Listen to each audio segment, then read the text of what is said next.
About mid-6s will get you into the game, and if you want to sit between the 40s, 20th row, that's about $1,500 right now. This is definitely, and without question, the hottest college football game that we have seen in a very long time. Before Alabama and Texas fans can ever make arrangements to fly or drive out here to Pasadena, they have to score a ticket, and they're absolutely golden this year.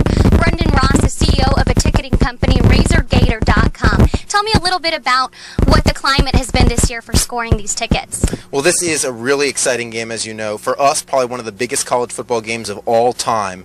We think this Alabama-Texas matchup is tremendous, and really getting tickets has been a little bit tough. Now tell me, are there still tickets available?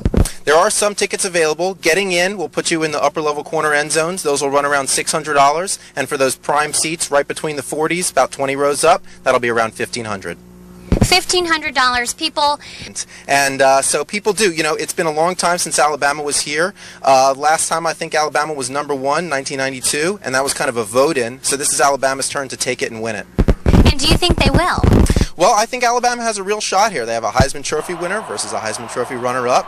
And my guess is if the game lasts an hour instead of the hour and 10 seconds that Texas seems to need to win games, that Alabama will come out on top. Brendan Ross is joining us from Los Angeles. He's the CEO of Prime Sport, and we're talking about hospitality. Big night for you guys tonight, isn't it? You know, the BCS game, and this game in particular, is probably one of the biggest college football games of the decade. Texas and Alabama, it's a tremendous matchup. You guys are the official hospitality partner for the Tournament of Roses, Rose Bowl game for the 4th consecutive year. Tonight's game is a big game for you. When you look at one of these bowl games, and we talk about it, how there's so many bowl games, 34 bowl games, what do they mean for the local economy? Does it depend on where it is? Los Angeles is such a big city, so diverse, so much is going on. How big is the Tournament of Roses for that city's economy? You know, the thing that's exciting about the Tournament of Roses is that, and especially during a BCS year, is that you've got an entire parade, which brings a tremendous amount of economic investment, and then you also have 2 football games spread out by about 5 days. So for us, building the corporate hospitality village, you know, a few $100,000 goes into that. That's local vendors. I think it's quite a big deal for Pasadena and for Los Angeles. So how do they, if a company wants to sponsor an event like this, how do we find you? What's the best way to do it?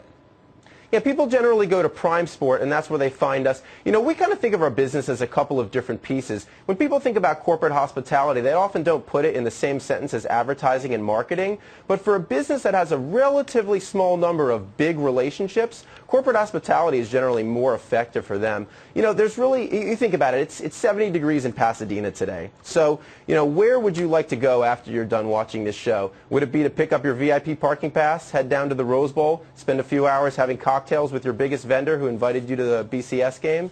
You know, that's the kind of experience that repairs relationships and builds them. There's just nothing like it. Yeah, the answer to that question is yes. I would like to be picked up in my limo or get my parking pass and head down there. The party kicked off early. Alabama and Texas fans traveled a long way to support their teams. The Soul Patrol's here, and especially in L.A. Listen, my state of Alabama has come to L.A., and they're loving it. Former American Idol Taylor Hicks wasn't the only one cheering on Alabama. Marcus Allen, the former Heisman Trophy winner, hosted the festivities, and we couldn't let him go without asking how Texas and Alabama compared to his national championship team during his time in college. All due respect to these teams that are playing, they couldn't beat us. They couldn't beat the Trojans, no. Oh, yeah, Robert O'Reilly showing love for Marcus Allen, and, of course, lots of love for the Crimson Tide tonight. Reporting live from Pasadena, Jane Yamamoto, Fox 11 News.